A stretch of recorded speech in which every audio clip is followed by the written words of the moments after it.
A very good evening, everyone, and a warm welcome to our webinar on transforming healthcare to data, AI, and smart systems, empowering change makers.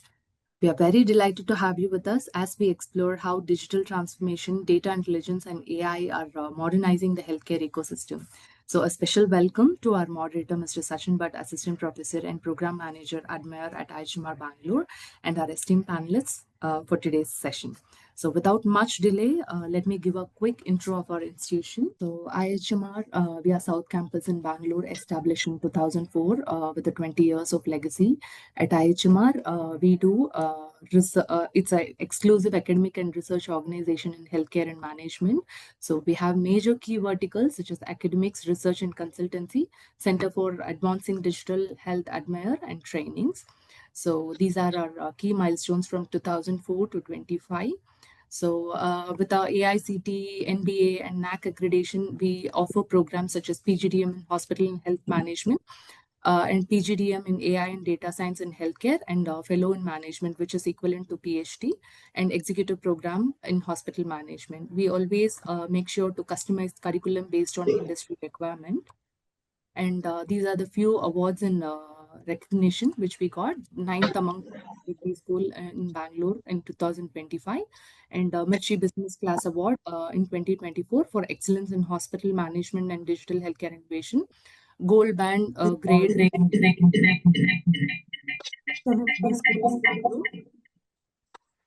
And Outstanding Academic Institute in 2022, India's Educational Excellence Award. So few glimpses of our students to manage programs in dynamic environments. And in research, we do implementation of research, large-scale survey, monitoring and evaluation related to nutrition, urban, rural, and tribal health, including social behavioral change communications. So we have exclusive wing for Center for Learning and Development, including a short-term certification program, long-term certification program, MDPs, and executive education program, webinars, and student-focused training programs as such. And we are the first educational institution in India to be accredited by NABED, where we undertake NABH and quality consultancy services related to accreditation program, accreditation maintenance program, and quality patient safety programs. So recently, IIHMR Bangalore is recognized and presented as Gunvata Pathshala Champion by NABH and QCI. So coming to Admire, Center for Advancing Digital Health, we have Research and Development Hub, Skilling Hub, Digi Health Data and AI Lab, and Incubation Hub, supporting startups and helping them to move from proof of concept to market-ready products. So,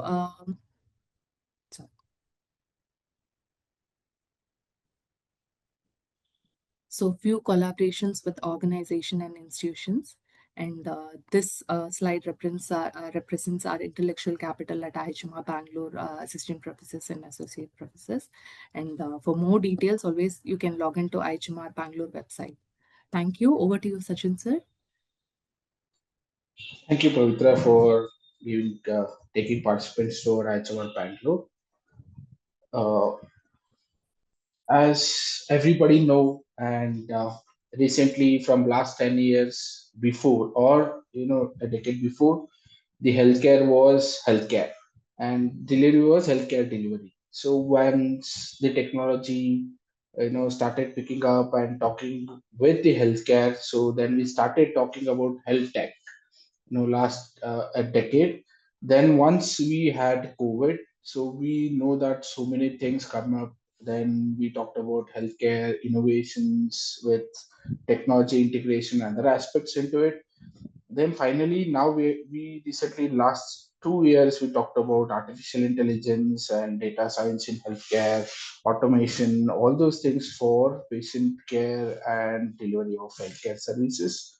And now we have kind of grown up and understood, okay, we call it as digital health, so which comes or which captures health tech, med tech, whatever technology that integrated through healthcare systems.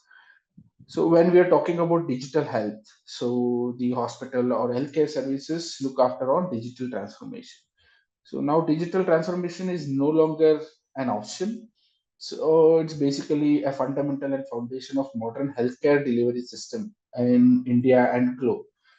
But transformation also requires not just technology, but leadership, strategy, and collaboration to successfully roll out, implement, and do the changes in the healthcare delivery system. So today's discussion would be, bring together leaders of from across ecosystem in the healthcare and technology system, giving an overview and what would be the future of digital healthcare system or ecosystem. With this session, we kind of explore how digital transformation is reshaping uh, healthcare system globally, and to discuss the leadership skills that is required to kind of run this digital transformation in the healthcare system. As we engage in this conversation, we also reflect on how structured learning programs from different institutions would skill up the current healthcare professionals to look after this digital implementation, and get going and successfully launched in their respective organization, and give a better healthcare delivery outcomes as per the need in the health systems. So before jumping into the discussion and knowing much more on digital health, I would like to introduce the panel members. The Dr. Uma Nambiar, she'll be joining in sometimes due to delay in the current meeting. She is CEO Bagchi Parthasarathy Hospital, IAC. She has led more than five or multi specialty larger organizations. She's a visionary leader in healthcare and hospital administration and digital transformation. We have Dr. Bharat Gera, founder of Human Centric Healthcare Ecosystem, a leading advocate for building connected and interoperable digital health system in India and globe. Welcome you, sir. Dr. Kumar from GKNM Hospital is a medical informatics officer as well as and practitioner, and he brings a clinical medical experience with digital innovation into the healthcare system. Welcome you, Sundar sir. And we have Major Dr. Ashlesha Tawde, who is from community medicine and public health experts looking at healthcare management and the public health system. She is currently associated with Maharashtra University of Health University as associate professor, and she is also a proud alumnus of our previous cohort of managing digital connected health. And we are looking forward to have much more discussion and understanding of the current healthcare system with digital transformation. We are, there are so many things coming up, and healthcare is currently a dynamic thing when we talk about technology integration. So welcome you all again, and I also welcome our participants who have joined this program to learn more, interact more. So we also request, so all the questions can be dropped in the chat box, and it will be addressed in the end of the webinar. Welcome you all once again. We will just understand, as we know that digital healthcare, we are talking about so many things. There are so many innovations happening. There are so many challenges that are being faced by healthcare professionals as well as innovators in, in bridging the gap between what healthcare needs and what technology can be done to healthcare to have a better outcome. Uh, with that, as someone bridging clinical medicine and informatics, Dr. Sundar sir, what would you feel that what are the biggest challenges in bridging clinical onboard the digital transformation journey? When we talk about clinical medicine and informatics and something as a technology coming in, what is that biggest challenge that that people face, and what is your thought on that? First of all, thanks IIHMR and Sachin for this wonderful program to getting all of us together to talk about what's happening in the digital arena in the health field. Okay. As a clinical champion, I'm called as a clinical champion. Okay. Then I've been called as medical informatics officer later on. So I'm supposed to bring in all my clinician colleagues into the digital way of working. That's the bottom line. Okay. The biggest challenge is change the mind. That's a mindset. Okay. So the most difficult profession in the world are the doctors. To bring them onto a change management process is not that easy to bring in, right? Because the amount of time spent and the knowledge they develop during their education period and all, they make them think they're big in their clinical arena. True, no doubt about it. But when uh, when you are supposed to bring them into the change management process, like for example, I'm not talking about making them training on robotics, making them training on any intervention procedure. They're happy to do all those things. But when I go and tell them that this is the thing which is happening in the world, and there's a change happening in the nation, government is making us to change towards digital way of working to make things better for our clients. That is the biggest challenge, to break the ice among the doctor's mind. That's the biggest challenge for me to bring them onto the board. But still, we are successful in bringing them on board.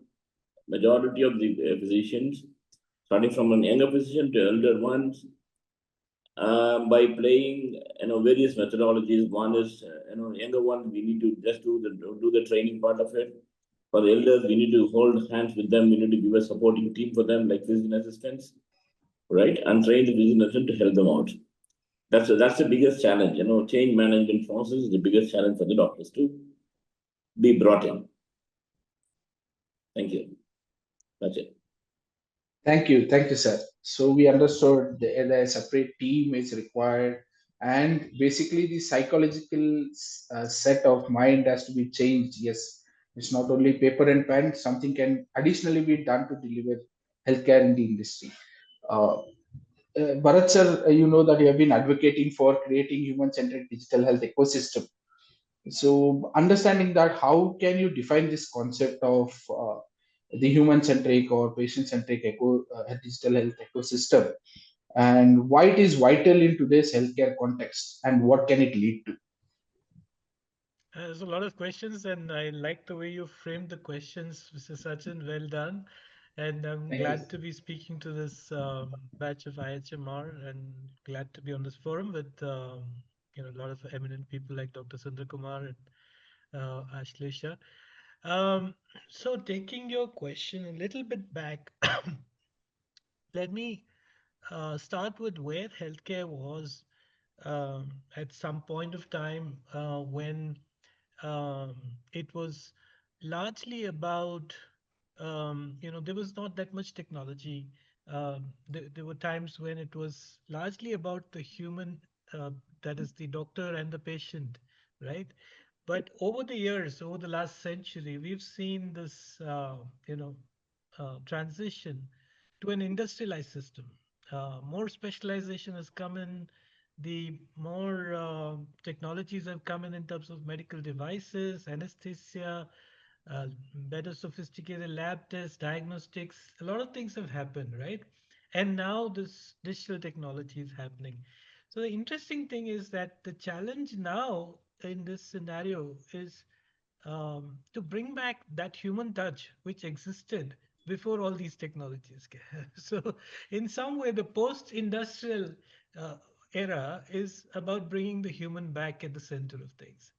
And why it is so important is that, in spite of having these technological advances in medical technology, our biggest problems have to do with the human beings that are involved in the healthcare, including starting with the patient, of course, right? So, the patient is, after all, a human being. And our biggest problems in healthcare are about people not going for the right health seeking behaviors.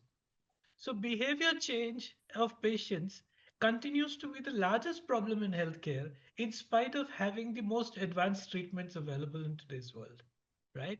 So, when we talk about the challenges in today's world, it is about tackling the human side of things.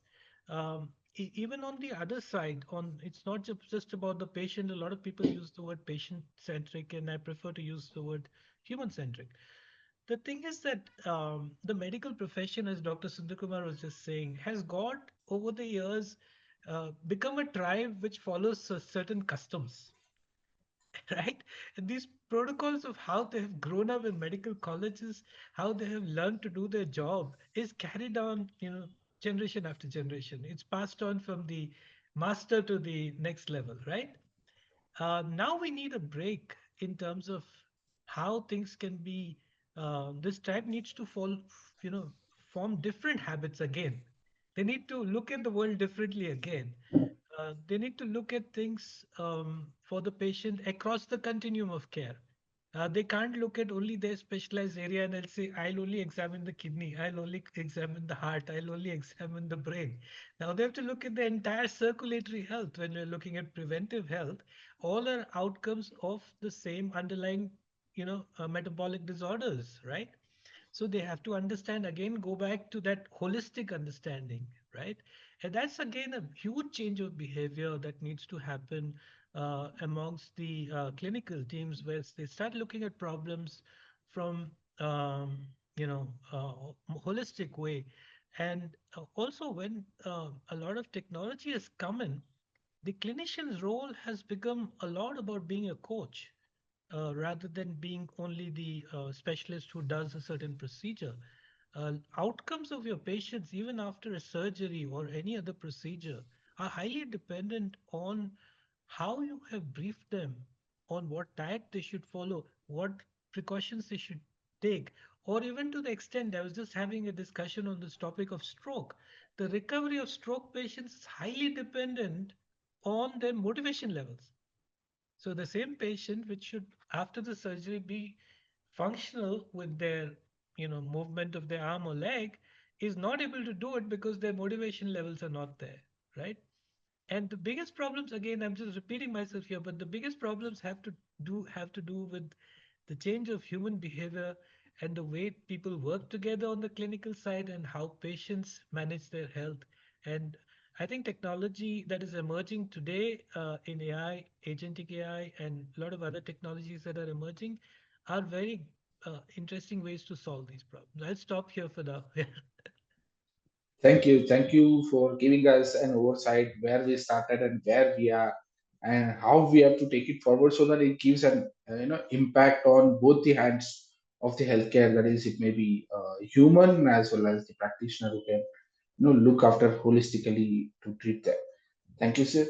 Moving ahead, Dr. Ashlesha, madam, you are also coming from a practitioner and looking at the education part of it and the public health system. So when we talk about that, how digital, what help you in bridging your understanding between technology and the healthcare management?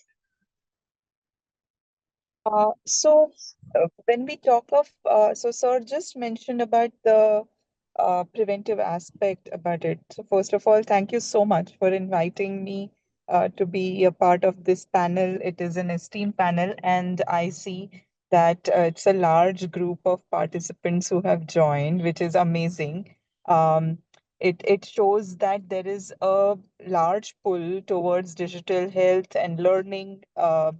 Regarding digital transformation in healthcare. So, which is something which is, one of the basic things for me when I thought of learning about digital health. Um, Coming from public health background, so when we talk of digital and technology, etc., many a times only high tech robotic surgeries or really high end technology comes to our mind, which is being used in the healthcare or medical field. But really speaking, when it comes to the last mile, or let's say the first mile, or the community, it's technology which makes healthcare more accessible and affordable as well. So being the largest populous country in the world today.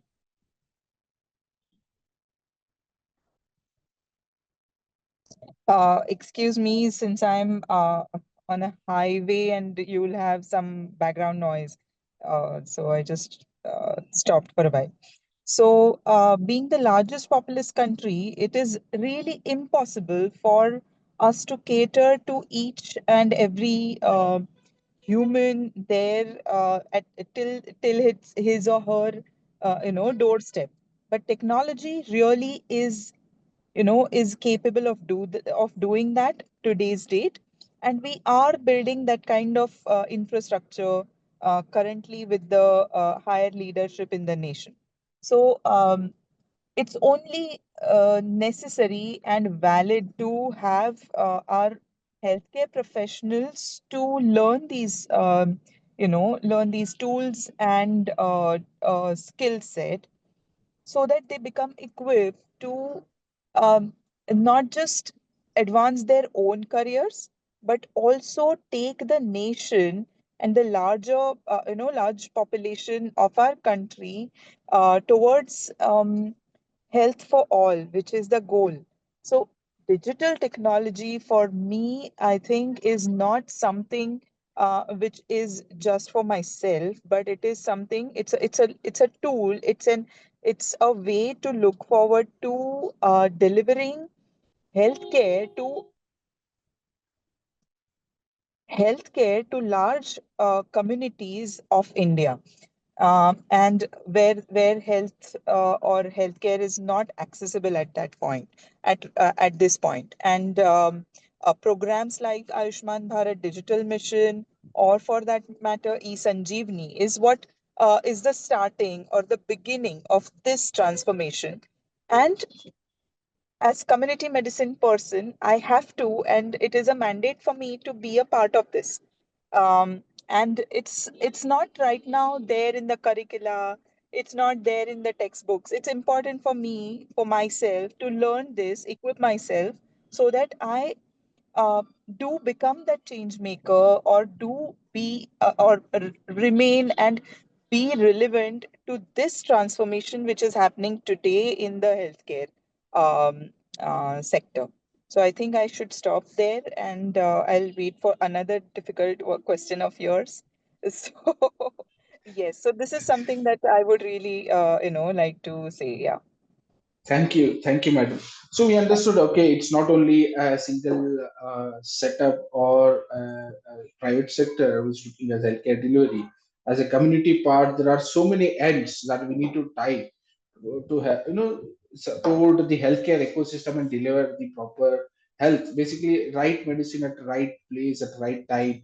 So that is what we look at when we look at a pharma sector. The same way the healthcare delivery, diagnosis maybe, or whatever, at the community and at the first mile institution, uh, for to deliver that. So how digital can help and how community team should involve in this, we understood from you. And what is the need in the public health is also one of the, a larger perspective of talk on digital health when we focus on narrow down into public health. Thank you for that, madam. Coming to Sundar sir again. So we talked about digital transformation. Doctor has to be there, involved in the learning aspect, do whatever many things in the healthcare setup. So can you give one example how a data-driven framework, or an AI tool or any tech tool that improved decision making or the patient outcome in your setup or in the practice, when you look after the technology implemented in the respective organization? Okay, Sachin. See, nowadays, when we see patients in the OPD, and I listen to the patient, examine the patient, auscultate them, and don't do any tests, and tell them you got a pneumonia, you got an infection, they don't trust my words. They don't trust my word. That's the level of this thing. What I mean is, objectivity is the call of the day. Everybody wants to prove objectivity. Somebody has a chest pain on the right side. They want me to do an ECG. Right? Somebody has a cough, that's for 3 days. They want me to do a CT scan of them. No, this is from the society. And I'm not talking from medical perspective here. So objective is the bottom line. Objective data. I have to prove. Now, sometimes, when I ask them the history, patient come with the X-ray, come with their blood test, everything, and they leave it on the side. Doctor, X-ray, just see the X-ray and see the blood in can tell me what is the problem. I just, in a very knacky joke, tell them, So I'm not going to treat the blood test, I'm not going to treat the X-ray, I'm going to treat you. Please, let's have some discussion. Okay. So, but we have no choice. That's the way the community is moving on now. Right? They want everything as an objective one. Okay. So in that case, suppose, let's say I see a pneumonia patient and one of my colleagues also treat a pneumonia patient. But both of us have two different way of treating the pneumonia patient. Correct? But does the society accept that variability between, subjective variability between two physicians? No. So what can we do about it? So we need to create what is called as care pathways, protocols, and clinical decision support system. Suppose I want to develop a care pathway or a protocol, what do I need is the data, right? I'm not talking from the data from a ChatGPT or a Centric data. I'm talking from the data when I say I mean my team of pulmonologists, whatever data we enter into our system called EMR, based on the data, we try to create a protocol so that it is acceptable for all the pulmonologists within my team. So the data is the bottom line. So unless otherwise they enter appropriate data, I'm not going to create a reasonably quality clinical care protocol, right? So the subjectivity has to be minimized. For that, I need to develop a protocol or a care pathway, and using the technology, I move towards what is called as CDSS, right? So that is the bottom line. So people should understand what is data and why do we need to enter proper data. Now, sometimes, when I go and tell the doctor, in your EMR, you have a free text area, you have a template. And most of the clinicians ask me, why don't you give free areas more so that I can type whatever nonsense comes to my mind, right? I said, nothing doing. Certain things, yes, you can write whatever you want, which I don't care a damn about it. Certain things has to be in templates only. Only, I call that as a structured data, right? I need a structured data to design a clinical care pathway or a protocol. I cannot simply, though the data scientist says we can even cleanse the data from the unstructured data pool and this and everything. So it doesn't work that way. So data is the bottom line. So I keep telling my clinician, whatever you enter into the system as a data will be useful for you to create an appropriate protocol to make things better for you and for your patients as well. So that's how we do. Otherwise, I always tell them an example, what is called as garbage in, garbage out. Please don't put any garbage inside, otherwise you get only garbage outside, right? So data is the bottom line. Thank you, Sachin. Thank you, sir. So basically, we understood like, okay, so whatever decision support system CDSS we are talking about in the healthcare would rely on data. So when we talk about data, it's not something what you say, what we speak, or what anybody does. So it depends on the practitioners, and even in the practitioner, what exactly has to be put in the as a format or a structure. So that leads into a framework which we can decide it and put it on the CDSS to improve healthcare outcomes and basically all the delivery part if you look at that. So moving forward with understanding of what is data, when we talk about data now, if you see that okay, ecosystem is coming up with more innovation, more startups, and they say that we are doing that, we do this, all those things. So coming to Bharat Gera sir, how can startup, or healthcare system and policymaker collaborate to create scalable and interoperable digital health models in India? Basically everything when we talk about when Sir said. So now we're moving into agentic AI. So we don't want anybody to build a form or put a rules or anything. So it has to learn its own. So that means there should be no garbage in, so that we don't agent will not give us the garbage at the end. So how do you think that these people who are innovators, health system, that is all the practitioners and even the policymakers, can collaborate and make something good out of it? Thank you for the question. So that is the ecosystem part of my advocacy, right? The human centric is the first pillar. So the importance of the ecosystem is very obvious. If we look at a patient's data, the first thing is we should have longitudinal data. If we do not have longitudinal data of the patient, we really don't know enough about the patient to do the right kind of treatment. Unfortunately, our ecosystem hasn't been very encouraging towards creating longitudinal data. Our data is lying in silos in you know in that too not even in digitized format, in largely in non-digitized format. So I really appreciate and applauded the Ayushman Bharat Digital Mission, which set about building a platform which was a digital public goods infrastructure to create this longitudinal record across the ecosystem. Um, the the unfortunate thing is that it has taken a long time to put this in place. There have been several hindrances to make it happen, and I think what a lot of people who were trying to do this early realized much later that we did not even have digitization, and that's where what Dr. Kumar was saying, that first you need to put the data in a structured format, then you can create a longitudinal record, right? So if you don't have it and you have it on handwriting notes and you have it all over the place, then how do you make a longitudinal record? Now coming to the other factor is that I mean the government has made a great attempt, and I really wish that it becomes successful in the coming years. It is making progress in many aspects, and slowly, it's the green shoots are developing. It will grow into trees in the next few years. The startups have a huge role to play.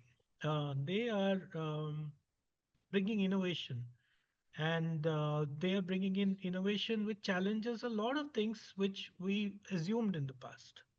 Um, Today, document intelligence, audio scribes, and such technologies can absorb unstructured data quite effectively without any intervention by a human being, and can real time capture a lot of data and make the work of clinicians much easier to create such structured data as well. So I think the startups are doing this innovation, but sometimes what happens is they're doing this innovation without enough interaction with the rest of the ecosystem. They're not able to sync up with the rest of the ecosystem, which is the government. They find not so attractive sometimes to work with the government. They keep away from it. Very few of them have come forward to go for the certifications and so on. Like there are hundreds of EMRs, and probably only 45 have got certified so far. So that's one example.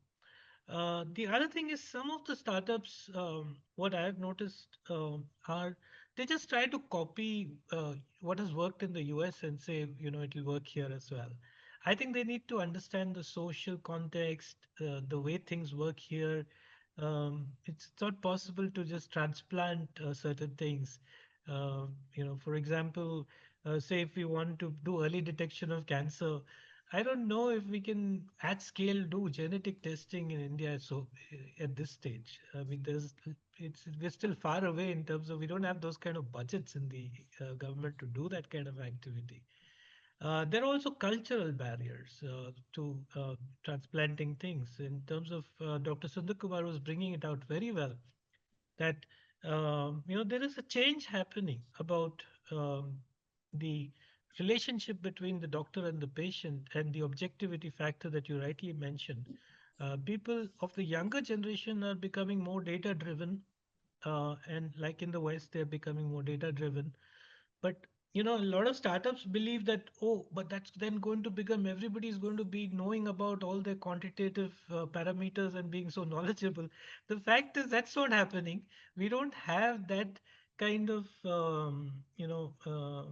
life skills teaching in our education system, that people don't even know which side of their side is their heart. It is on the right side or the left side, and then they want to chat GPT and come and argue with the doctor. So I think to move the baseline on, say, okay, everybody is going to be maintaining the personal health record and then being able to quantify all their parameters. I think we're still a long way where a larger population can do that. I think what we need to have is very realistic data elements, which it may be far more objective instead of saying we'll create an ocean of biomarkers and all the records and everything. But if we can just say, an essential set of data that we necessarily need to have about every person in our country, I think that would be a fantastic goal to go after. Thank you, sir. Thank you. With regard to the newer innovation things that is happening in the policies, we understand that everybody are trying to do something so that we come together and deliver the required outcome in the healthcare ecosystem. As part of the incubation team and looking at multiple startup, I also feel that okay, the startup are coming with the wonderful ideas and innovation to basically to prove that, validate that they don't have the proper data itself. So the product will not come as a mature product. It will be in the idea stage or somewhere in the using generated data. Right now the people are working on generated data rather than the source data. But Source like data is Dr. not. Sundar Kumar, sorry to interrupt you, like Dr. Sundar Kumar said just now, very rightly, the patient is not data. Patient is not that X-ray report or the radiology report or the lab report. The patient is the person as a whole, right? As I was saying in the Yes. beginning, right? And a lot of the startups don't understand that. And I think why if I see that some people said they're with startups here, and I probably have met some of them as well. So I think one thing I've been all telling all of them is get immersed. Uh, Go to the hospital, clinic, see the workflow, talk to, shadow the healthcare workers, shadow the doctors, shadow the nurses. If you're just going to sit in a room and look at the Excel spreadsheets and dashboards and say that you're going to solve problems in healthcare, forget it. It's not going to happen. So basically, it happens to that the team of people who has a wonderful idea sit together and build something, but they would have not communicated even with the patient or with the doctor what exactly needed in the both the ends. So they come up with we have done it. So basically, that it should be deployed in the care end or caregiver end. So if that is not proved and that is not it's basically acceptance by both the people, then only any innovation or a product will succeed to come and do something out of it. So that is where this all three players has to start. When we talk about any innovation in the beginning, all three players, maybe policymakers, maybe we can say that they can come in the third or fourth stage of defining the solution. But in the initial stage, the innovator and the party who uses it, uses as a product, has to be there and define it properly what exactly is needed in that innovation. Or else, it's basically when we launch this admire and program on digital health, Dr. Professor Sadagopan, who and Dr. C.S. Kedar, who was retired IAS officer, they both said, see, the main goal, the main agenda of IHMR Admire is to make doctor and engineer talk before they do something. And every startup should have an engineer and a doctor as a co-founder if they're talking about healthcare delivery. So, or healthcare innovation. If that is achieved, that means whatever solution coming out of it would be, acceptable by in general population and it can be implemented across. So that is where we thought, okay, every time we talk about tech with healthcare, there should be a doctor or a physician or a clinician and an innovator so that they understand both the perspective and do it. So that is where the data comes in, the proper channeling, structuring, everything. Moving ahead, thank you, sir. Moving ahead with the further question to Dr. Ashlesha, madam. Um, see, we talked about multiple things. You are there in the system for a longer time, understanding about the healthcare system, what doctor needs and what patient looks for. So, you also being an alumni, what did you feel that, what kind of experience you got, the most significant professionals can impact from this so that they can utilize and understand? and make this doctor talk engineers or how the digital healthcare can be implemented in healthcare ecosystem. So thank you so much, Sir Sachin sir, for this question, because it is really related to what we just talked about. What can work maybe when it comes to startup, etc. And you rightly made a point as well there. After Bharat sir spoke about how it is extremely important to have diverse teams. So. Uh, Really, for digital health to take off and really be effective, um, I feel you have to have cross collaborations in the initial part itself. So as doctors, when we started our careers, we were doing our whatever basic undergraduations, and even before that, and then we were completely segregated. You will do engineering, you will do medical, you will do this. Now these borders are fading, but at a later stage. But when we are entering our streams, we are really focused into only medical. And so when it comes to research or when it comes to startup, we really aren't exposed to, diverse learnings or diverse skill set. Here in the course, when I actually, interacted and met people from diverse backgrounds, their perspectives, their understanding, it really enriches a doctor's understanding of a particular problem, even when it comes from healthcare. Even if it is a healthcare issue, like we just now said that patient is not a data point. But when we look at a patient from an engineer's perspective, we do understand that patient is also that one point which is seen on a given graph, and when it comes to a large number of patients, so it completely gives me a completely different and new perspective, and that the course did for me. Digital health, I understood as it is it's a necessity for me.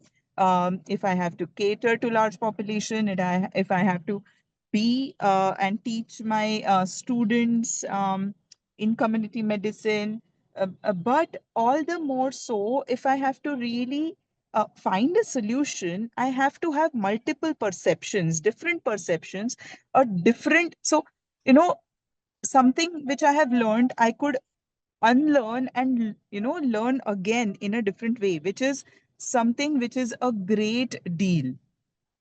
So after every session, I actually learned a new thing. So could it was I mean it was something like a eye opener every time. So there have been concepts in healthcare which we were taught in a given manner. So like Bharat sir said, from generation to generation we have this method of learning, and now with digital health, we have to unlearn a few things and relearn, or learn it in a different way. And that is what the course has helped me to do. So look at it in a different perspective, understand it from a different perspective, and then coming and working with diverse backgrounds, or in real scenarios. For example, the capstone project which we were asked to take up was something which was not fictitious or just in a scenario, but it needs to be something which is related to my day-to-day working. So I had to go back and think which is that one problem which I need to really address with a digital solution. So the course also told me what not to, unnecessarily transform digitally. So there are people now, coming up with various digital solutions, or for that matter, now even AI in healthcare. So everything has an AI solution, everything has a digital, but do we really need it? Where do we need the human interception, and where we cannot do without it, is something that I learned from from somebody like sir is here as a faculty. So faculty for the course were so, I mean, from that level where they just don't talk about digitalization of everything, but the ethical or judicial use, the rational use, and let's say responsible use of digital tools is something which is not usually taught. I may be taught, I may learn a tool online by myself, but then how to use it, where to use it, what's the real use of it is something which needs to be learned or which needs to be told. So, for which you need a mentor. And then the best part was that we had a mentor, and it was something which, you don't really get outside. Nowadays, you have so many such courses on various platforms where you have tools to be learned. But then mentorship is something beyond it.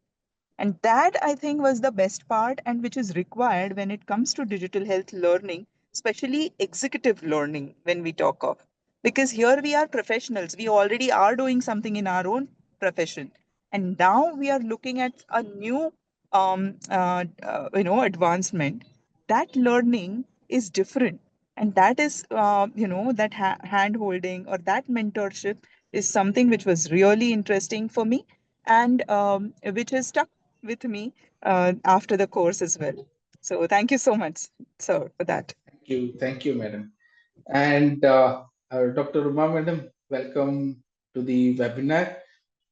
Madam, you Thank are on you. mute. Sorry, I was in a meeting, so I got a little Yes, delayed. Yeah, I'm so yes, sorry. madam. Hmm. So we had a couple of discussion on the area of how an hospital sector is adopting digital transformation.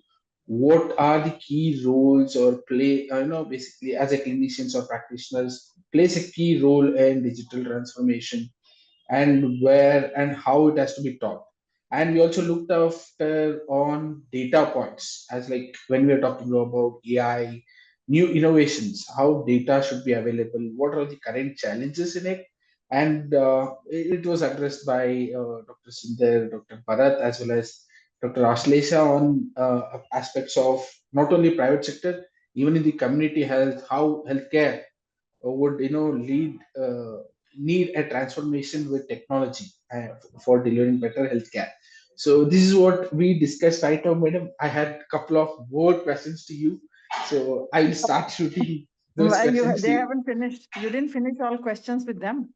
No, no, Bharat madam. and I'm Sundar, you just have connecting. done. So if somebody is ending with something, I'm leading that question to the next players.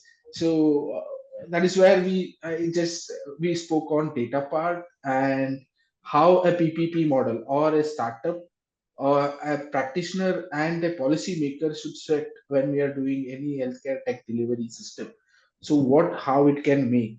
So I'm coming to you with a question that you have experienced in leadership roles for larger healthcare organizations past 3 decades. What key strategic enablers have helped accelerate the digital transformation successfully in the healthcare system?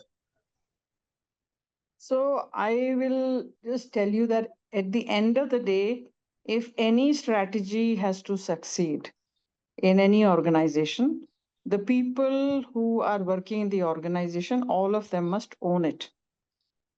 Otherwise, it will not be taken up. So the key feature is to make sure that everybody is trained about their role in a way they understand. Now, let me give you a simple example. Everyone says, oh, doctors don't adopt, doctors are very resistant. But you have to tell them how their life is going to get better. You have to address their problems. They are sometimes very, very small problems. Going from one screen to the other could be a problem, but they've not used technology routinely in their practice. So until that time, you should have somebody hand holding them. And also, you should make sure that if it is senior doctors, you don't waste their time. You must make sure that if they need some training or some discussion, it has to be at a time which is convenient to them. It has to be by people whom they will listen to. Very, very important. Similarly, you want to do with the nurses. Nursing director should be completely on board and should make sure that it is facilitated. So these are the key thing is that everybody must know the reason as to why they need to adopt. Just like that, if you say, oh, from today onwards, now we are using HIS or EMR, and now you are expected to fill data here, now not giving you paper from tomorrow, won't work.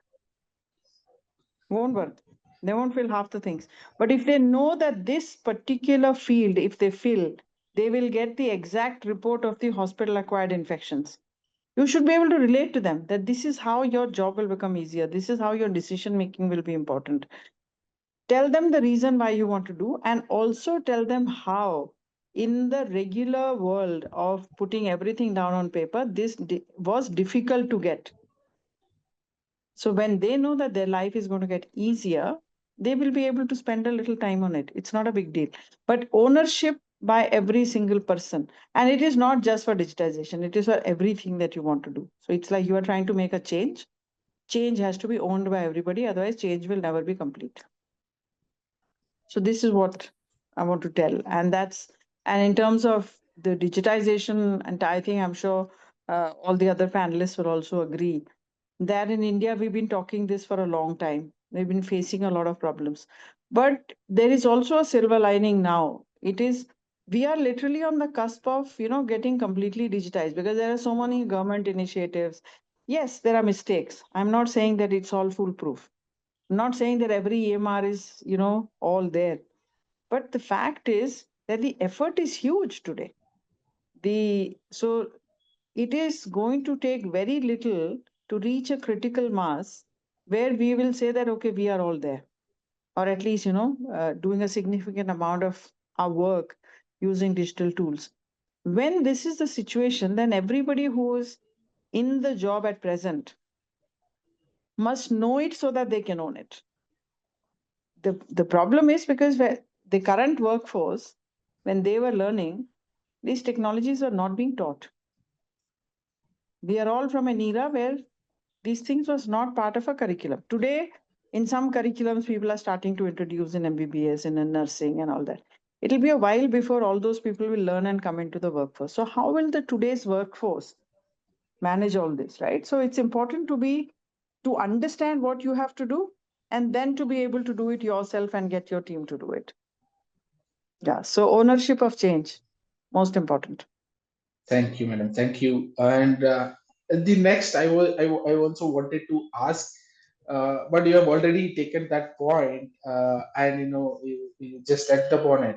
When you said that there are so many initiatives from the nation as a government of India policy frameworks looking at on digital, so that it can reach critical mass and everybody adopts into it.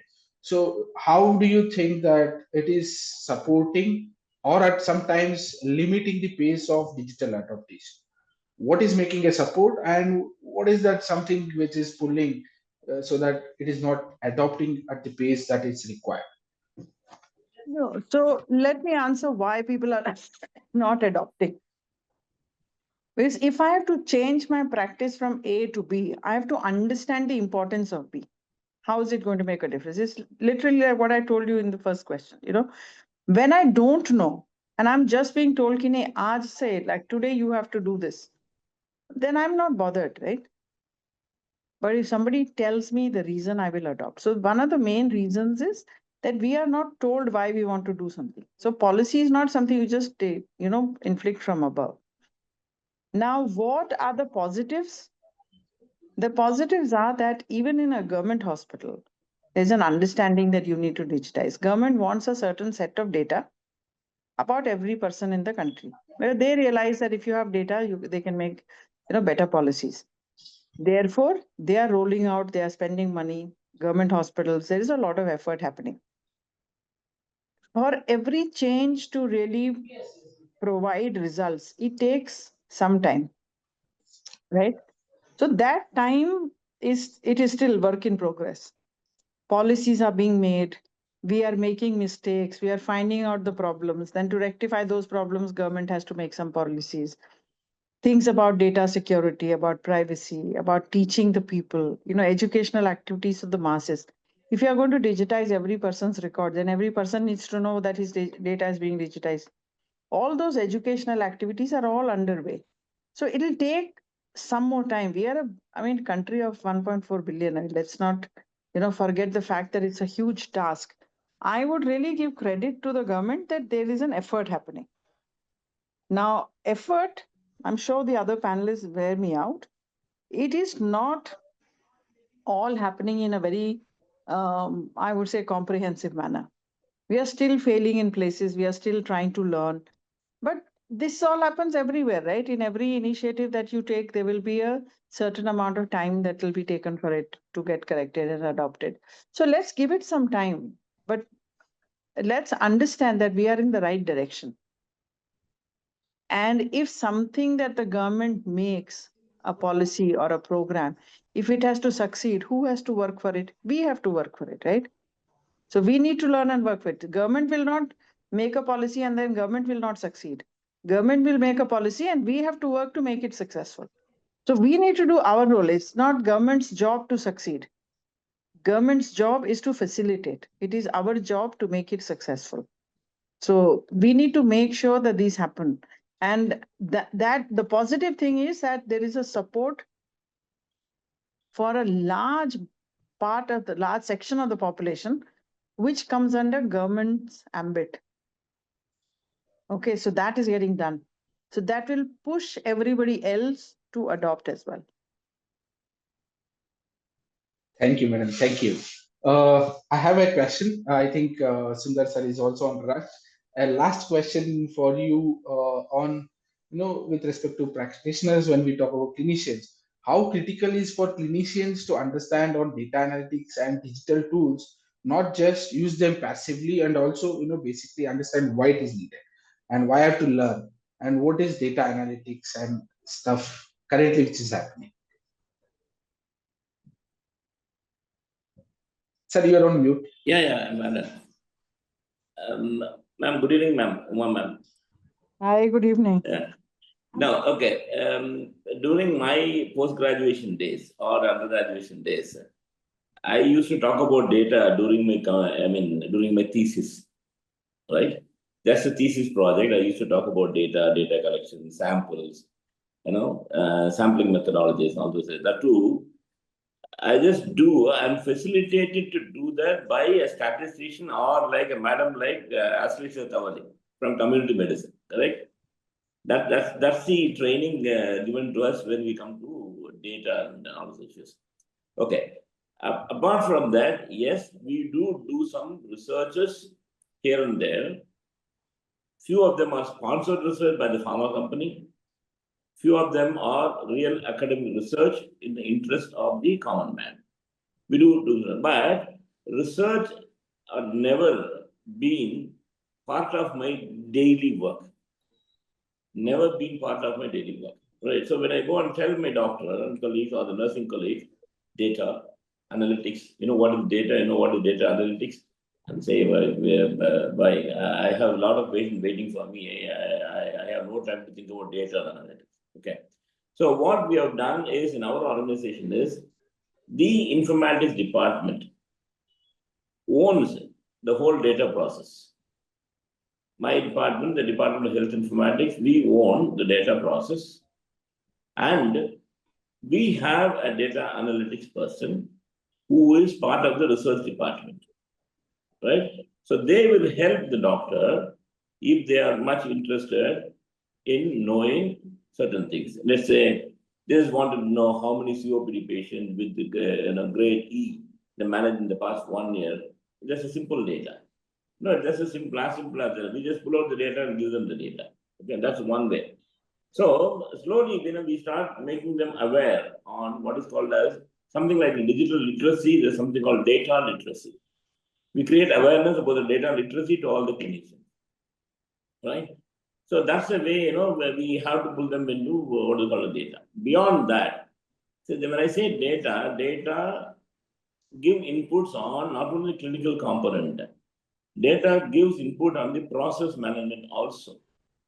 So not only to the clinician, sometimes even for the administrator, the data is needed. For the financial discussions and calculations, the data is needed. For the quality department, the data is very much needed because NAB wants a lot of data, right? For the KPIs and KRs, we need a lot of data. For the functional improvement for the organization, right? So we need to make them understand what is data and analytics. Yes, we create what is called a data literacy program. So we have used to have what is called as clinician meeting. In every clinician meeting, we just put them on a small data and tell them this is what is happening. This is your OP number, this is your IP number, and this is what the procedure number you have done. This is the outcome, this is the good outcome, this is the bad outcome, this is the mortality. Those data, we put it on there. And you kindle interest on them. How do we pick up all this data? Right? And yes, we motivate every clinician and our postgraduates and the junior doctors to get involved in knowing what is data and doing a research project. And not only research, but they need to understand how to do that data collection process and all those issues. So we have to make them understand what is data, what is analytics, what is predictions, what is improvisation, how do you improvise based on the data predictions, analytics and predictions. That's the way we take it forward with them. I'm sure they don't have time to understand what is data, but when they come and ask us for the data, we have a department called Health Informatics where we own the data and we help them out to bring their data, whichever is needed for them. Thank you. Thank you, sir. Thank you. So we understood why data is important, why as a practitioner or clinician should understand about data analytics. Moving forward, we talked about innovation, data, and again implementation, understanding mindset. So we should own those innovation to make it as realistic, approachable, and somewhere it ends up in healthcare delivery. So looking at that, I question to Dr. Bharat sir on what are your thoughts on this. That there are so many innovation happening every day, new people, new startup.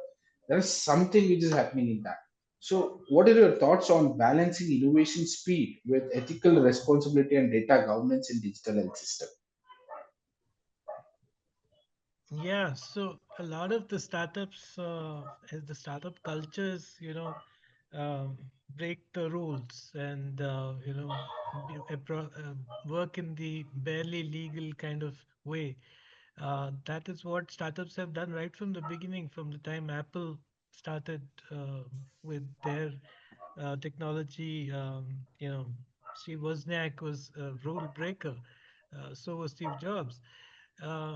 Startups have this natural tendency that you know we are doing innovation, we can afford to break the rules. Um, the the thing in healthcare is that that's not a valid principle. Um, I think that goes down very badly, and whenever they do that, they lose credibility and trust. And in healthcare, the only value is trust. So without trust, you don't have any value in your business. So when they lose that trust in the ecosystem, and the ecosystem learns very fast, patients learn. If their data is being misused, they know. They're very sensitive to these things. The other players know. The doctors know if their data is being sold to pharma. Everybody gets to know. The cat gets out of the bag sooner or later, right? And I think startups need to be very aware that in healthcare, it's not about breaking rules and you know doing things which are barely legal. But at the same time, the other side, the regulators need to understand that there are new innovations and they cannot stick to only the old protocols. So if you have an algorithm for sepsis, which is um, approved, for example, for whatever reason it is approved, right, as an algorithm. And it was actually created in the US and approved by the FDA. And you say we use only that. That is wrong. In AI-based sepsis discovery, which is looking at Indian patients from Indian patient data, is able to come up with something, and you say no, you're not following, you know, the approved. I see a lot of people do this. They just say, "Oh, but you should be FDA approved," and I'm like, so many times it makes no sense for an Indian product to be FDA approved at all, and FDA itself is not saying that your product will work in India. They themselves are not even certifying that in any way, right? So I think it should not be a blind following of the rules, and the rule makers, the policy makers, have to understand that they have to evolve with technology. Indian authorities have been very behind on medical devices rules, but now they're catching up. A lot of work is going on, like Dr. Umar Nambiar said, on that area as well. A lot of validation studies are being done, HTA assessments are being done, evaluation frameworks are being created. So this will pay off. Like I said, it's right now small nursery plants. It'll grow up into trees in the coming years. So it's an evolving thing, and it'll take time to bridge this gap. And in this thing, if the startups are long-term players, they should try and play as much by the rules as possible in healthcare. Thank you, sir. Thank you. It was an understanding, yes, as we say that, innovation is coming up. There are new innovations where even regulators or the body itself doesn't know what exactly it is. So it takes time to understand. We in India also we took time to understand. Break the drugs and cosmetics acts into drugs and as well as medical device act or separate for medical device. So it took time and now we are revising as per the need of the innovation. So yes, we need a time, but something has to be balanced as the governance and ethics so that whoever is innovators has to also follow the proper ethical and governance issue with the data or whatever the innovation is happening. So, So this ethics thing is a bit funny. I mean, ethics also, I mean, Japanese have a different set of ethics, Chinese have a different set of ethics. Every culture has a different definition of ethics. It's not ethics. universal, right? And the conscience is universal. Our conscience in our mind is universal. Every human Yes. being has the same conscience, right? That comes from God. But the ethics rules are different across cultures. So why I'm bringing this up is that ethics, in Indian society today, not only in medical, in all other areas, we know that it is being heavily compromised. And in healthcare, the costs are very high. And we know that, it's seen as culturally okay to to be unethical in many contexts. And I think some people are standing up for it and saying you need to be ethical about whatever you do.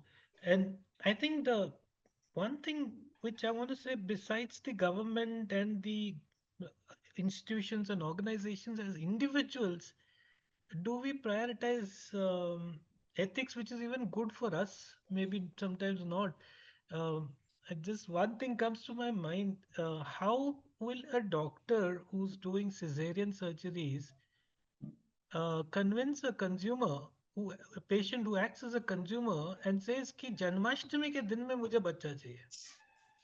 And I'm talking about a real hospital I'm dealing with where they have 30%, 40%, 50% bump up during Janmashtami because people want kids on Janmashtami day.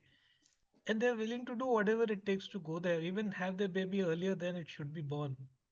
This is stupidity. I mean, this is not even unethical. But the consumer pressure motivates a lot of players to be unethical. And in that sense, I don't know, it's sometimes maybe a regulation should not be there only for the hospital, but even for consumers, that you are also responsible if you do something that leads to unethical behavior. No, in this Wonderful, sir. context, in this context of your Janmashtami thing, you're not even sure that it is ethical or unethical. It's such a thin dividing line. Absolutely, that's true. That's true. Yeah. Yeah. Once you have explained to them and they still insist, then it is not unethical, right? Then it's a conscious decision taken by somebody, and you are just a technical person abiding by their choice. So for Yeah, that but we take a that's why it consent. started with different cultures have different norms for ethics. So Absolutely, in absolutely. Japanese culture, that would still be unethical. So That's true. finally, to do that as the consumer insisted and practitioner. So that is where we get on to have the consent, so that later on we don't have any all those things as part of regulation in this. So No, no, moving no. Even ahead. this consent is driven by an ethics culture, which is driven by individualism. In a collectivist society, there are sometimes ethics and rules which are based on the collectivist society's values. And that is what is good for the society as a whole. So, you know, It can differ from country So it's country to basically, country. basically benefit over risk. It was a different concept, and now it has changed to something else. So yes, moving ahead to the next question, I would ask Dr. Ashlesha on how your learnings from the previous cohort on different aspects. Right now, we are discussing on maybe regulatory, the ethical issues, the current acts and policies. So how it is currently, you're able to implement, or you can look at that, okay, these are the major stakes, are learnings where healthcare professionals would should know about it and can be implemented in the healthcare, basically digital health transformation. Yes. So, thank you so much for that question. And namaskar, madam. Dr. Ashlesha here. So, uh, so Hi, yes, nice. Yeah, ma'am. nice to meet you. Yeah. Thank you so much. So, yes, so, during the, so like I mentioned to you, all of us, so this is a professional course, or what we call executive course. So the pattern of learning is completely different from what we have learned as students, or through our medical courses, etc. So um, when I say that, I learned a few things. So it's a lot to take between the lines when someone really senior, like madam is here, sir is here. So when they're collating everything of many, I mean, so many years of experiences into that 2 hours, or sometimes a longer 3 hour session, it's really a crash course, and you try and take in a lot, as much as possible. But then, aspects like DPDP, or where it's also digital transformation in hospital and healthcare facility. So there are some of the aspects which are really nitty-gritties of it, and we don't really get to read about them or learn about them. But then, for example, in Bharat sir's session itself, we had so many use cases which we discussed, and kind of data breaches, how that happened. So some of the case studies. So those things, one doesn't really have to go through each of those experience data breach at my hospital to learn from it. So हम हमारे यहाँ पे कहते हैं कि हलाहल की परीक्षा नहीं की जाती. You just know that this is poison and you don't drink it. So all those experiences one may not want to take, but then this is all the collective learning and really distilled learning which comes to us. And that is the reason why we really have to, I mean, I really thought during this session process was that we really have to read between the lines and read for myself also for each of the reference that I kind of receive during each of the sessions. So that way they are really enriching sessions they have been. And each session really talked about a large area. So when we talked about DPDP, it is that one session, or it actually went into more. But in collective, it actually touches on a lot larger aspect of regulations in digital health. So some of the aspects we don't even think about as clinicians or as practitioners, especially when we are now very rampantly using WhatsApp prescriptions and things like that. So our privacy, or patient's privacy, or data for that matter. So those aspects bring the sessions really bring in that understanding or that awareness, regarding that point. So that's just something which is very basic. But then more on clinical quality in hospital healthcare, so which was again talked about. Then so all these so then the ICD coding and interoperability. So we talk about interoperability again, in various aspects. So what exactly interoperability means? So you really come to the granular level and understand. So before that, I did have that idea. Interoperability is systems talking to each other, but then what exactly goes behind it, or what exactly it means, is something that we all want to know, and we try and grapple. But then this is one place where you can actually have authentic knowledge and coming from you know the leaders in the field. So that is something which is extremely important, because today we have information. Information is a lot, but then bringing that information into a really applicable skill set, of making it into knowledge, and then you know making it usable, is something which is difficult. So that is something I learned. And being in public health and also in digital health, these are some of the basic standards, various terminologies, something which I use day to day life. I am now using in my practice. I'm using in the hospital as well, and more confidently. So it is so we all say that digital health or digital transformation or AI is here to stay. It may, but then we all, being doctors, we say it can never replace doctors, or it can never replace humans. And we also now know that it's not the doctor who will get replaced, but if you do not adapt, you will get phased out. So it is a transformation which is coming in, and somebody who cannot adapt to change or transformation does get phased out. So to stay ahead of the curve, it is very important to know a certain basics. And then if I really want to be a leader in the field, I want to know a bit more. So that urge to learn more, to stay ahead of the curve, and lead that transformation, is something which I could gather from various sessions that came from different speakers and faculty. Um, uh, uh, to give you an example, I'm working on a project where the ASHA workers are connected with me, and so the deliveries in their villages are, they're coming to us, and at times there are these high risk pregnancies, etc.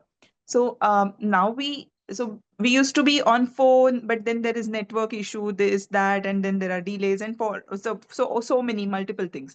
But with a simple application where we actually flag a high risk delivery right at the first visit at the PHC, I'm able to really identify to large extent, of course, those patients are going to be high risk, and we follow them up very, very closely, and monitor them. So that has reduced the maternal mortality in that given village to zero.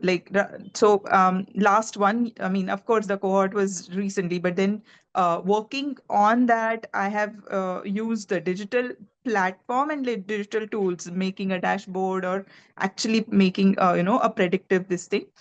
The mortality has reduced, maternal mortality, and there is a much better follow up for these ANCs. So something like this, which we always thought of that we want to do. And like sir just mentioned, the longitudinal patient records. So we used to really track how many patients or how many ANCs came in a given camp. And we used to be really happy in that there were these many, and then next time there were these many. But when we really tracked it on longitudinal basis, which I actually thought during, I mean, which I actually started after the deep learning, we realized that there were some dropouts, and we actually could reach out to them and capture those. So some of these learnings which were really, really helpful, and which I'm actually using in my day-to-day, practice. So thank you so much for that. And there is a different perspective, let's say, we get when we learn from speakers and learn from faculty who have this huge and deep experience in the field. So Thank you for a wonderful insight where a practitioner can get much more things. It might be there with them, but they don't know how to use it, where to apply, when to apply. Is one of the yes, absolutely. In challenges. fact, there was a huge data on ANC which was lying, and now I'm utilizing it to bring in insights. So, I mean, we were just sitting, and then one of the persons I know, I mean, one of my juniors, she asked me, "Is there any way that we can convert the unstructured data into structure? Can there be any program?" I said, "No." So That would be dream come true, though. yes, yes. Yeah. And going forward, when we talk about learning aspects and all those things, coming back to Uma Nambiar Madam on being a leader in the healthcare ecosystem. So when we talk about digital transformation, how should leader prepare their teams before the shift towards the technology-driven healthcare or data-enabled healthcare delivery system? So we know that okay, the MD or CEOs does the initial talking. If they are happy, they onboard it. So in between onboarding and deciding, what are all the things has to be prepared before we start on transformation of healthcare? So, so Sachin, the first thing that you need to do is it's not um, your own decision as a leader. You're not doing it for yourself, and it is not going to be just your decision that you will go and bulldoze your way through. No, it is a participative work. So first you have to see what will are the likely challenges that you will have. Of course, the first thing is to convince the decision makers who are going to put the money up front for the project. I mean, if I look at it as a project of digital transformation and implementing a new EMR and getting those things. So people have to understand that this is going to take time and this is going to take money. Now, having understood that, you need to convince your the pockets that okay, the money needs to be spent, and people generally have a tendency to look at this as a business related decision and therefore an ROI on it.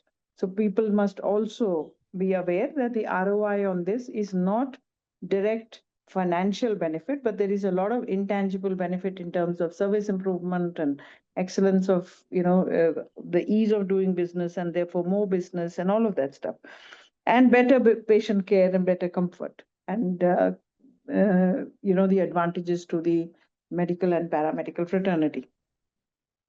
And you need to sensitize them. So one is sensitizing the people at the top, second is sensitizing the people at the bottom.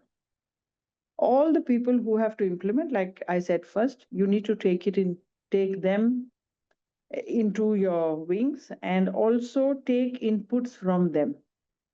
Do not let people think that something is being inflicted on them. They should participate in it and their inputs must be respected. If you cannot take, let's say, their input into decision making and implementation because you don't find it's the right input, you need to have a method of telling them why something else is better. So never leave anybody out of your team and be patient. The most important thing once you have the money and once you have the solution is to be patient to get the results. It's not going to happen overnight. You can have your timeline set and you can see the speed at which the people are learning, at the speed at which people are adopting, and intervene at every step. Small changes that you might need to tweak something in your way you are doing your implementation work. So you need to be on top of it at all times. So if you are heading this implementation project, make sure that you are aware of every small thing that is happening and correct every small mistake that is happening. Train somebody who's just getting left behind by 2 steps. Those are the things that are important. So Understand it's not an easy task, but it is also not impossible. Many people have done it. So those who have done it before us faced more challenges, and we have more learnings from them which are available to us. So when you look at the faculty that teaches you, most of them have already done it, burnt their fingers, have their scars to share with you so that you don't get scarred, right? So that's the important thing. So learn from other people's mistakes. Don't be scared of making your own, because you will make some mistakes, but every mistake has a solution. So every mistake can be corrected. So so these are some of the things you need. Don't ever be in a hurry. Don't over promise your bosses and your leaders who are giving money ki, oh, I'll finish in 6 months. No, be very realistic about it. Understand from others, and understand the nature of your workforce, understand how much budget your organization has for the hardware and the software, and make sure that you be realistic at all times. And don't be afraid to fail and learn again. It'll work. Okay. Thank Yeah. thank you, madam. Yes. Moving ahead, I have a last question to Dr. Sundar sir. So, what message would you give to clinical practitioners who hesitate about embracing health informatics and digital technology transformation? Yes, sir, you're on mute. My answer would be no choice, go with the flow. That would be my answer to them. Okay. So when I say that I don't mean that in a rude sense. Okay. Be aware of the change happening around you. That's the message to my clinician. Whenever I speak to my clinical team, that's the message. Be aware of the change in your environment. Okay, somebody is a surgeon and he is a great robotic surgeon. Right? I said, don't focus only on your robotics. Be focused on your robotics, fine. But be aware of the other changes also happening around in terms of data and documentation, all those issues. Why do we move digital? See, you move to robotic because the technology, same way. See, the process has to move with the technology. So we always tell them is accept the change. Be aware of the technological process happening around you. Be ready to adopt. And don't be resistant. If you want, open up. We are there to help you out. Come and tell you what's happening in the the other area, non-clinical part of it, or the process part of it. And why he should adopt is, suppose he wants the data. Unless otherwise he enters the data, how do I pull out the data for him? So that's the way I motivate the people to get into it. See, but one thing I always tell them is, be in the art of medicine, but handhold with the technological improvement to your advantage and to the advantage of your patient. Never get carried away by the technology. No, the art of medicine is the bottom line. You're a physician, right? So both have to go hand in hand. Be aware of the technology, be a good physician, but be aware that these changes are happening. And they need to understand what the government is expecting, what the government is. As Nambiar madam said, they write a policy, it's our responsibility to make it happen. That's the thing which I always tell my healthcare workers, not only clinicians, the nurses, the nursing assistants, the physician assistant, everybody. That's a message from me. And thank you, Sachin, for that. Thank you, ma'am. And Sachin, as I said, I just need to leave for a meeting. Yes. I'll Sure. take permission from all the panelists. Thanks for meeting me all. Hope to meet you all again sometime later. Thank you all. Thank you. Thank you. Thank you, sir. Thank you for joining us and Bye, bye, giving bye, the bye. wonderful insight. Yeah. Thank you, sir. Thank you. So continuing with that, I have a last question to Bharat sir. In continuation to what clinicians should do themselves to not to hesitate and move on with the digital new learning, all those aspects. When we are moving towards the hospitals and AI enabled care, what do you think?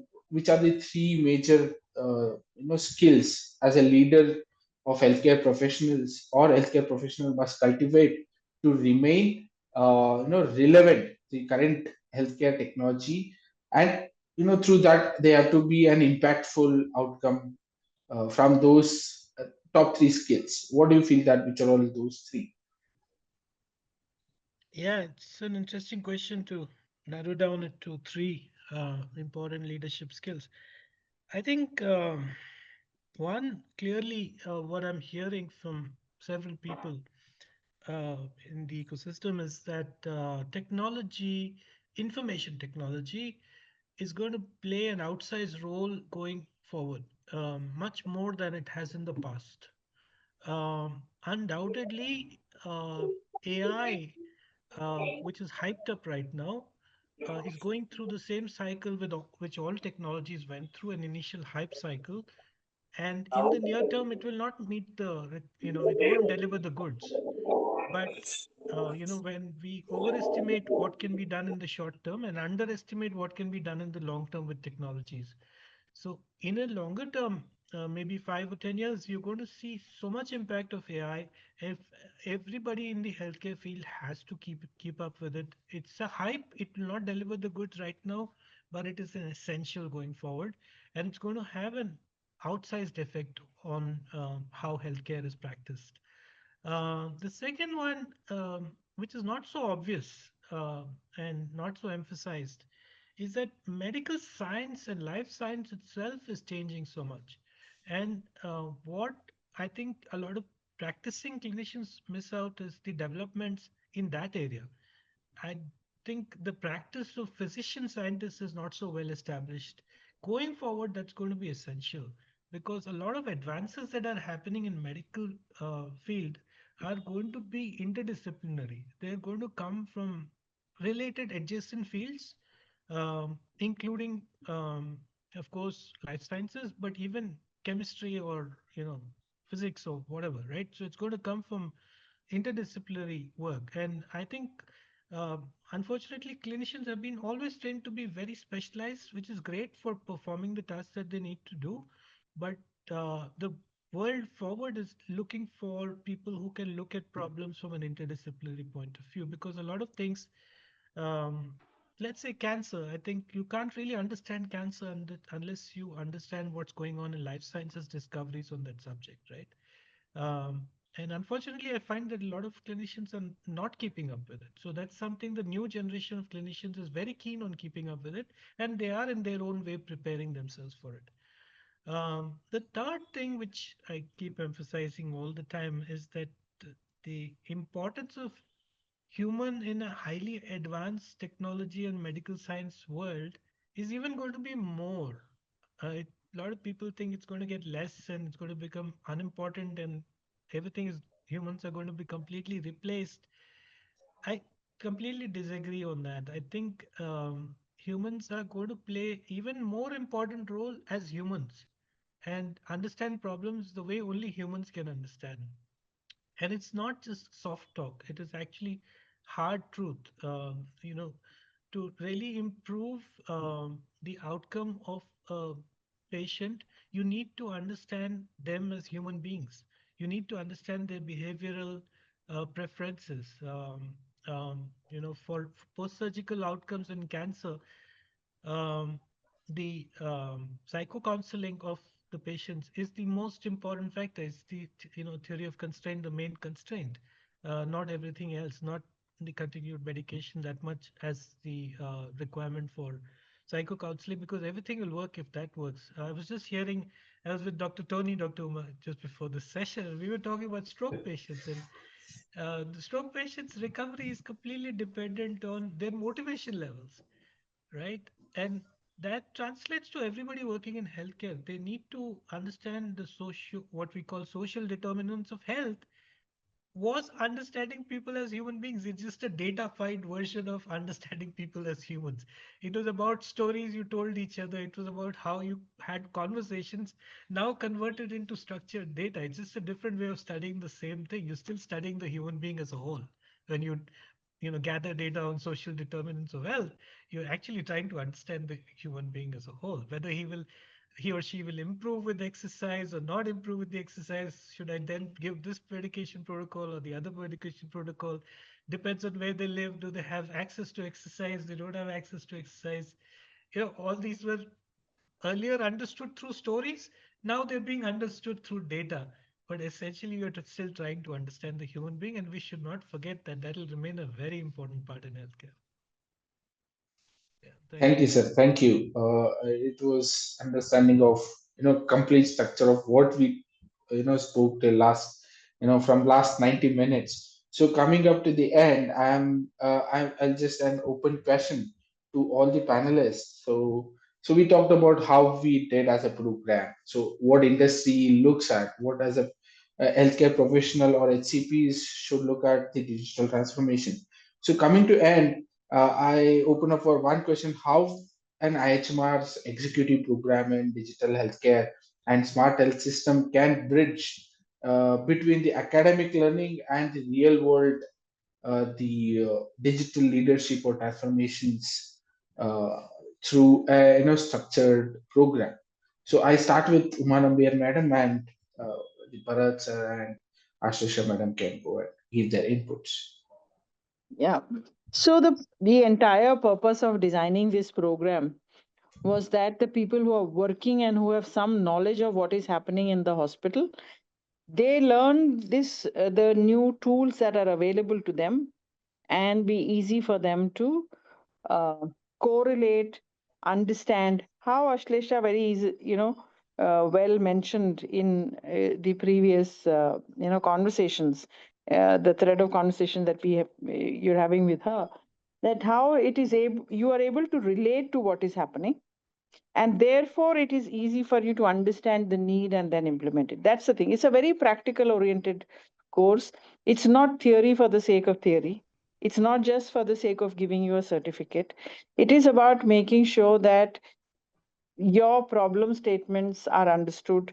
The use cases are all from the practical experience. The faculty that is coming is all those who have worked in the healthcare IT space, practicing physicians, practicing nurses, the healthcare technology experts, and they all understand the problems that have been plaguing the system, and also understand the challenges. So it is their viewpoint, and as the students are learning the questions that they bring up and the projects when they do, they have an opportunity to see for real how it is going to help. And that's the purpose. It's not just a theoretical course with a certificate. We have to understand that. It's not that. And also that we don't abandon them at any time because they are ex students of the course. We, anytime if they have problems while they are working in their own environment, or when they change their environment, whatever, they are able to get in touch with us, and we are able to, mentor them and assign somebody to talk to them.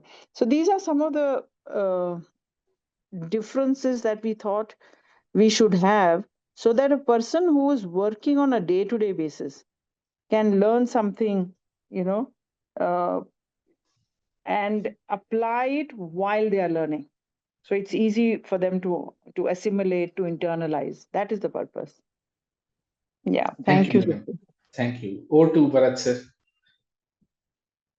I will request Dr. Ashlesha to go first. Madam, over to you. So, can we come back to the question again? So basically, from last 90 minutes, we spoke about what practitioners or HCPs, healthcare professionals, should learn to be in the pace of digital transformation. What do you mean by digital transformation? We learned so many things. So when we talk about it, so finally someone has to teach about that so that HCPs learn from somebody. So that is where the IHMR is standing with an executive program called Digital Healthcare and Smart Health System, where we train on these aspects, where HCPs has to learn and be in the healthcare transformation through digital or technology. So with this program, how do you feel that this program can bridge between the academic learning as well as real world digital leadership skills or aspects of it? Yeah. So again, it's really important, like when you're saying the bridging part, because so at least in Maharashtra, when we are looking at the healthcare system, we have the medical education, we have public health, that is the practice, and we have research, and these three things do not talk to each other. They are three separate verticals. And here, with this course, it is one platform where it was practice, uh, the learning, as well as the research which has come together. So breaking those silos is something which is happening here. We're breaking the silos of academics versus practice versus research. So researchers are happening in the labs, while practice or public health practice, let's say, they happen in their clinics, or even private practice in the clinics and hospitals, while academics are in the colleges. Where do they all meet and at what point? So today, earlier we develop the capacity. So that capacity building is something which is happening here through the course. So that capacity building, the championship. So, we are not just learning for myself. I'm not learning for myself. I'm learning for a group of people, group of, my colleagues. So, developing a champion in yourself. So, developing a leadership in myself. And the third would be the collaboration. So, these three C's I look at, the capacity building, the championship, and or let's say stewardship or championship, or um, and collaboration. So today is not a day, not a world where I keep my data to myself and I hold on to it and the data goes with me. It needs to be worked on, it needs to be shared, so that something comes out of it, something meaningful comes out of it, and which stays beyond me. So, collaboration is something which we learn through the course, and which we look forward to across pathies, across the industries for that matter. The championship, because the professors, the faculty, and the lessons were not just about digital health, but it was about leadership, really.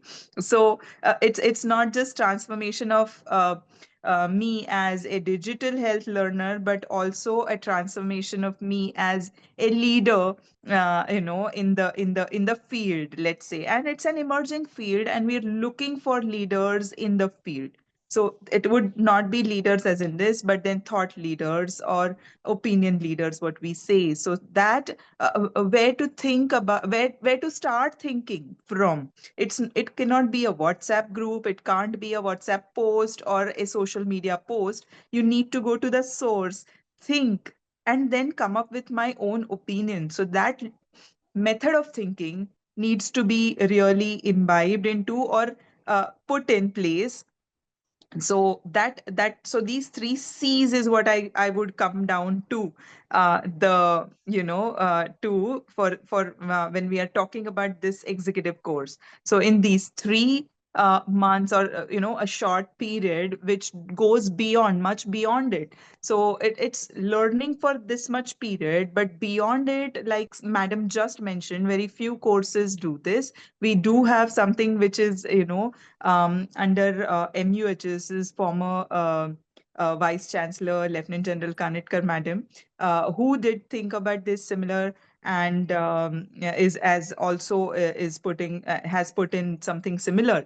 The championship, the collaboration, and the third C is capacity building. So something like this is very rare to find today in the learning scenario or learning horizon. And this course is one of the pioneers, I can say, in that.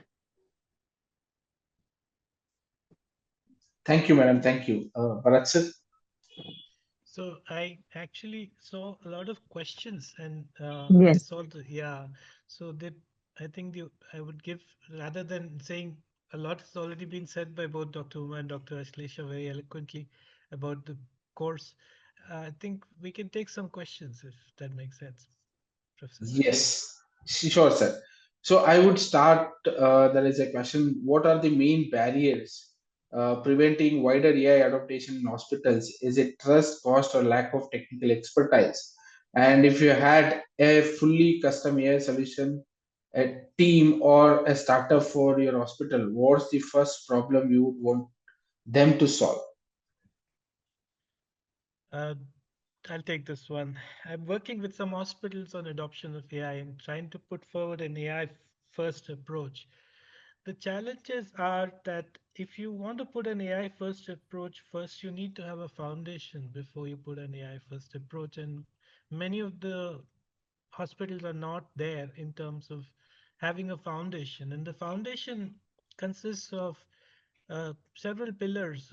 One is technology, the other is so we have six pillars actually, but uh, technology, organization, and culture of you know working in this change management thing as we were talking, right?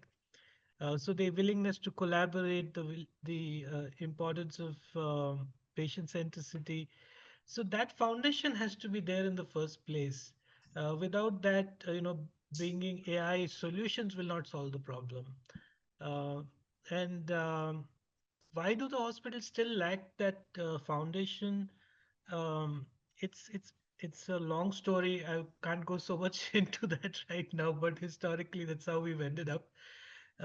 There is an opportunity at the same time to leapfrog using AI in spite of these constraints to solve some of the problems. And the way the people who are building these solutions can proceed are by taking the lowest hanging fruit first. Um, let's break it up into two buckets, clinical and non-clinical. Going into the clinical straight away is very dangerous and has a lot of obstacles to make it happen. But non-clinical, there are several low-hanging fruits using machine vision for stock management, for managing the heat mapping the crowds and the queuing in your hospital.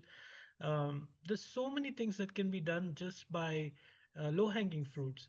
Another low-hanging fruit, which is not clinical, but not exactly non-clinically either, is the part about listening to the patient. I think AI has a huge potential there to listen to the patient because doctors don't have time, nurses don't have time, nobody has the time to listen to the patient. Today's patient, when they go to the doctor, they say, 2 minute mila, 5 minute mila. What do I tell in that much time? And if an agent can listen to you, and the way old time doctors used to listen to you, all your stories, if the agent can listen to you, including your daughter's getting married in 2 months, all the stories, and then factor that in and guide you in the right way to go to the right doctor, do the right things. I think there's tremendous untapped potential in using AI for things like that. Thank you, sir. Thank you. Hope it answered. And exactly, it is like we address what is low hanging fruit, what can be done. So it's basically connecting and doing the solution. To Dr. Ashlesha, madam, there is a question to you. So, what level of execution are we at the community level of digital transformation? So really, are we asking what level are we right now, or what level can there be a digital transformation? You can answer both right now, what it Yes. is, and what can be with the digital transformation. So when we are talking about digital transformation, really at every level, right from, the community health workers to the highest echelon, we have digital transformation right now ongoing. You will be surprised if you're not working in the community closely. You will be surprised that every ASHA worker has approximately 57 applications that she has to, log into and kind of enter data. And she has to really, use these apps. They are all health applications. Of course, in some of the places, the states, you have a unified application system. Some states have really advanced systems as well. But overall in India, we have digital transformation right from healthcare worker, like the community health worker in the village, right up till the let's say the tertiary care hospitals in public health system. Asha workers have, I just mentioned the applications, but the application like or the program such as e-sanjeevani and e-sushrut. E-sushrut is again a system, hospital system. E-sushrut, e-sanjeevani, these are something which actually took off, like we said, in during COVID. It just leapfrogged, but it is very well working in some of the places. And like sir just mentioned about ambient AI, we India has its so it's not the same right now, it's in works, but we have experts here as well right now who can talk about it. Bhashini is something which understands patients, I mean understand doctor and patient, in so that different so the language barrier can be overcome between the patient and the doctor when it comes to a platform like eSanjeevani, which is a national platform. So any patient really literally can converse from any corner of the nation to a doctor who's available on eSanjeevani's portal and get medical help or healthcare advice. Digital. And having said that, we really have huge potential. Like we just discussed, that there are mistakes happening, there are loopholes related to quality, there are loopholes in the system on which we are working, and we are right now in transition.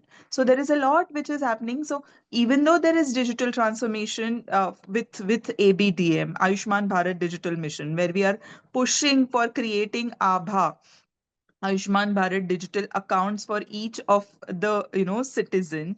We are really not giving them the use case for the Abha that is created. But ultimately, it is going to be the pieces of the puzzle will come together, and it will be a large picture altogether. We are right now in transition, and that is why I'm saying that there is a lot of digital transformation which is already in place, happening, and people are using, but there is also a lot of scope. And that is the reason why we require people who understand this, who understand the problem, and who can actually identify the gaps and can provide the solution. So that kind of population is less. And I think all of us who have joined here today are those people who really do want to understand and address the gap, this gap, which is, which technology can fulfill. So, to tell you in short, there is a lot of digital transformation at every level, right from periphery to highest echelon, but there is a lot of scope for the same. Thank you, madam. And Uma, madam, there is one question I want you to address that. Uh, if a person wants to transition to EMR implementation analyst at an MNC or given Accenture or Deloitte, what steps he can, they can take to come into an implementation analyst? How will the given course help in this? So I would like So, you to address.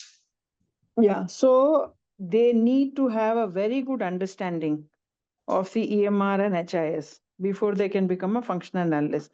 So the basic functional analyst role for a clinician to shift into any of these, clinician or even any other healthcare worker. In fact, I feel Bharat might even be able to add more to what I'm saying, is that your knowledge of the clinical domain and the paraclinical domain, all the hospital processes should be very good, and you must have an understanding of what HIS and EMR can do for you. And what the analyst typically does is the intermediary in between these two people, right? To really carry the conversation of the hospital healthcare workforce to the technology workforce, to what is to be developed, how it has to be developed, and how it has to be implemented. And they are key people in carrying out the implementation as well, because then they bring the technology language back to the healthcare workforce and say, this is how you implement. So they are a very, very important bridge between these two domains which are necessary for creation of the right EMR and implementation of the right EMR. So the requirement gathering gets done by the functional analyst, gets translated by them into the knowledge which the technologists will understand. And the solution, when it is done, then testing, implementing, troubleshooting at a lower level, and having good communication, establishing good communication linkage between these two domain specialists is by them. So knowledge of the technologically what is possible for you to do, this course empowers you to learn that. And I would request Bharat to add to this whatever is his impression of what is the role that these people can perform, and what is it that Accenture's. I mean, I've had people in this role working with me before who are today working with Accenture and, done well. So, I mean, these are all things that are possible. So, yes. So, Bharat, can you just take it on from here? I don't have much to add, Dr. Ma. I think you've already articulated what one needs to be doing to be able to get into an Accenture or any other consulting firm which is working in healthcare. Um, I think the question also sometimes is what can you do to stand out? So there is what you need to do at the basics level that everybody should have if they're going to apply for one of these jobs, which Dr. Uma very well articulated. I think the question sometimes is what can you do to stand out, having done all these basics, all the essentials, right? And I think if you do very well in your projects and you use advanced technology like AI in your project effectively, intelligently, and you choose problems smartly, and you are very curious about the problem you're trying to solve, you will stand out amongst the applicants. So I think you know those who are going to Yeah, take I the mean, basically, it's about your level of understanding, the yes, depth of understanding. yes, See, if I was interviewing somebody, once right, I'm done through the 5 questions, which I will ask everybody, if right, somebody is looking very promising and looks like a person that can go further, then we actually take pleasure in trying to learn more about how much deeper that person has an understanding of, exactly, right? And that's the kind exactly, of person you want. So exactly, you have to equip yourself with knowledge as much as possible, which is theoretical and practical both, and really internalize the knowledge. You should think this like it should become part of your DNA. When you think healthcare technology, you should have an inherent passion, which should come out, for the person on the other side of the table. and Many just times your last comment actual from my knowledge side. may not be there, but your passion takes you where you want to be. Yeah, last comment is don't join Accenture, join me. I want more innovative people than Accenture can offer. So, adding to That's Dr. Uma Madam and Dr. Bharat, so there was one more question: how this course would help him in understanding. As they said, so basically to understand how the EMR is implemented in given setup and help them in understanding and completely successfully roll out. You should know from the basics of what is digital health, what hospital does, what is the process, where healthcare digital can happen, what transformation is required in the healthcare, and what is ACT, what is interoperability, what is data transfer, all those things is curated in this program. So from the beginning of what is digital health till what has to be covered as part of regulatory and ethics, so complete end to end is there in this program, including change control, change management, all those aspects to it. So if you understand this, so a person who is looking at implementation analyst would basically understand, okay, where is the challenge, where the implementation is stuck, and where he can roll out and easily further move in successful of implementation of given EHR or HMIS or whatever software or tool that you have implemented in the given or setup. you will be able to understand. Basically, at the end, you need to give a report saying that, boss, you're stuck there, and this would lead to your loss, or make into something critical risk for the healthcare organization or given setup. So to mitigate those things, you analyze before itself to say that you might stuck in this part of implementation. So please understand and move ahead Anyway, you are. before that. So this is where this program is structured. That is where the collaboration and capability and leadership that madam was telling. So you would understand what you are supposed to do and what you need to do to achieve it, and where there is a risk. So you'll be able to identify in the beginning, so that you can do that. As an implementation specialist or analyst, the same thing you will be doing for a clientele, saying that this is what you are supposed to do, so that the cost is reduced, the revenue is increased, ROI, XYZ. So all those things comes in and the report. So this is what it is. With this, I think we have done the extensive talk with the understanding of digital transformation in healthcare. I also thank you and apologize my speakers that I have extended 30 minutes more in this discussion than the set time. Hope it was fruitful for all my participants and the upcoming participants who are ready to join us in learning this digital transformation. So I really thank Dr. Nambiar Madam, Dr. Bharat sir, and Ashlesha Madam, and to Sundar sir. I'll convey separately to him. He's not on call.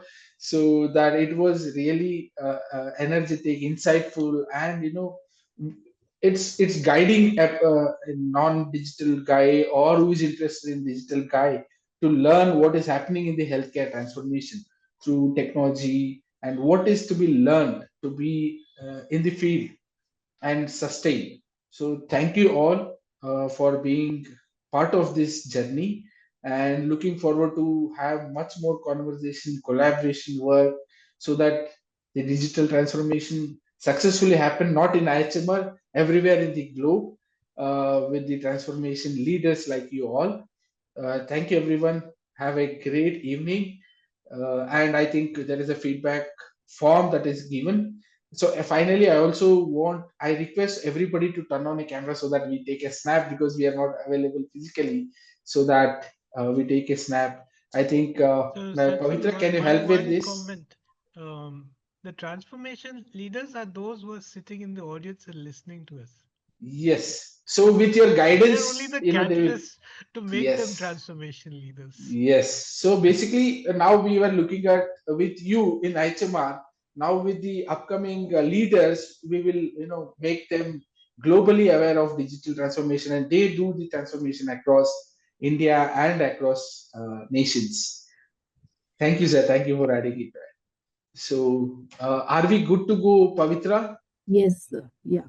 Kindly requesting Okay. all the participants to turn on their video for a minute. And everybody, please smile. So we capture it.